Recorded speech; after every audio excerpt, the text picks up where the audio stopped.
Jason, congratulations on the win, man. Another one over a legend. Talk to me about how you're feeling coming out of that one, man. It's amazing because I had so much nerves, and the only thing I think about is this guy knocking me out. So I was like, if I don't allow this man to knock me out, I'm going to get a win. And I'm going to show another side of me that also I'm just not just only a striker. I'm an all-around fighter, and that's what I proved tonight. I can do whatever it takes to get the job done. And you look very composed there in the first round. You stayed on the outside. You were able to use your grappling. How difficult is it when you fight Paul Daley not to get like sucked into that sort of brawl we saw last time? Yeah, because I studied Paul Daley, and like I said, I look up to him. And my mission coming into this fight, it wasn't to aggravate him or antagonize him. Only time when I was planning on antagonizing him is when I'm in the cage and frustrate him to come forward so I could take him down, and that's what I did tonight. Now, this is the first time that there's been fans back, and some of them, I think every time they see Paul Daley fight, they think they're going to get that sort of fight. So was that another challenge for you, not to get like convinced by them to do something stupid? No, you know what? I told myself, like, don't fight for the fans. Fight for you and your well-being and your family and everyone who believes in you that you could get the job done. Because I fought in front of the fan more than I fought without the fans. Sometimes, no matter what you do, you come out here and give it 150. They're never going to be satisfied if they don't see what they want to see. You're kind of in an interesting position now. I know the title fight's going to be going on here in a second, but with MVP kind of in the on-deck circle, I mean, where do you think you fit in? Do you feel like you and Michael could fight? Do you want to wait and fight somebody else? Just kind of talk to me about your future, man. Well, the only way I will fight, like I said, within 4 weeks or 6 week time, unless Scott Coker signed Logan Paul, and I'm getting a hefty payday. So why sit home on the couch? I will come and fight again. So right now, MVP. If once Douglas Lima loses tonight, maybe gonna see a matchup with MVP and Douglas Lima, and I will be fighting Amazons because that's the fight everybody want to see. Yes. Congratulations on the win, Jason. 5 in a row now. You're just getting all these legends. It just seemed like, a few years back, this is the guy that couldn't get over the hump. And now you're getting over the hump and you're leaping over the hump. Like, how does it all feel now adding Paul Daley to the resume compared to where we were like 5 years ago? It's one of the greatest feelings of all time right now at this moment in my career. Getting a legend, a guy who have over 60 fights. And as you can tell, I've been fighting a lot of opponent with more experience than I do. Over 35, 45, 65. Just check my resume, and you look at all 5 opponents who I beat. They all had more experience than I did.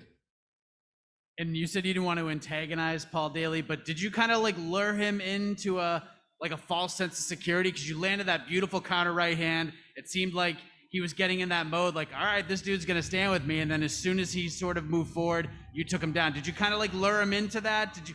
He tries to lure his opponents in, but did you actually lure him in to your style? Yeah, well, I think he was surprised because he thought he was the only one who could punch and could punch hard. So when he actually felt my counter, he knows he had to be a little caution.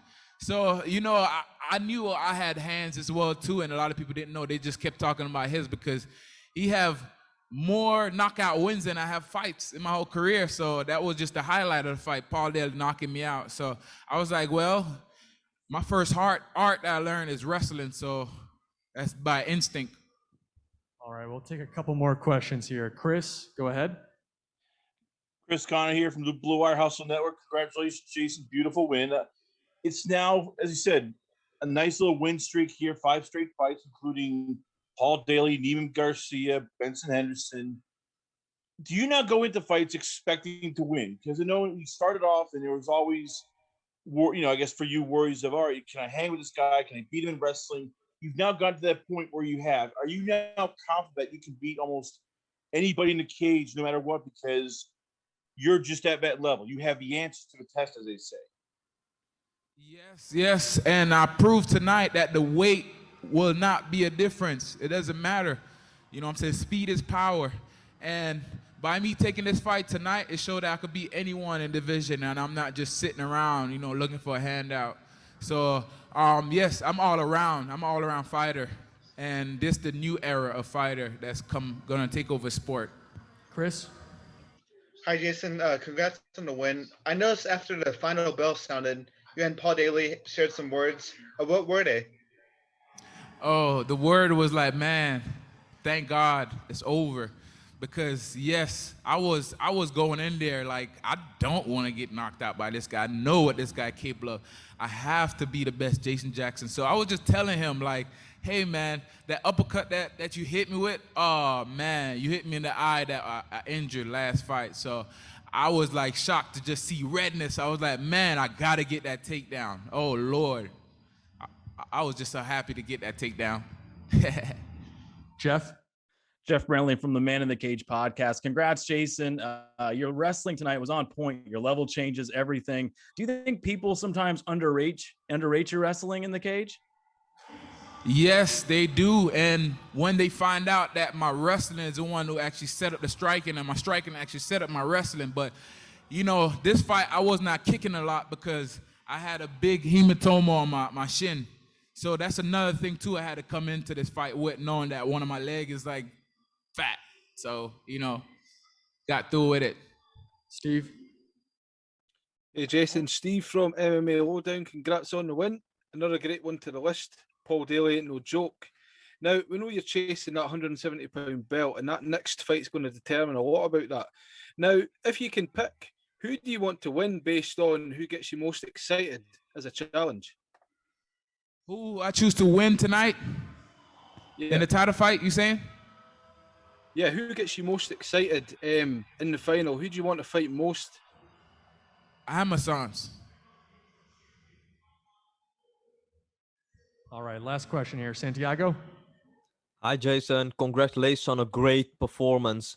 Unfortunately, Henry Holt couldn't be with you tonight, but you executed a great game plan. Was this exactly how you and Henry planned everything in the Sanford MMA gym? It's not just only Henry we plan with, but everyone who knows me and train with me knows what I'm good at. Even Paul Daley knows what I'm good at. Because coming into this fight, you could tell he was looking to counter my jab with the overhand. And I kind of predicted that, you know, it don't take a genius to figure out that's the best thing to counter a jab. So I worked on that. And I work a lot with Greg Jones. I work with my boxing coach. I work with Wagner Rocha.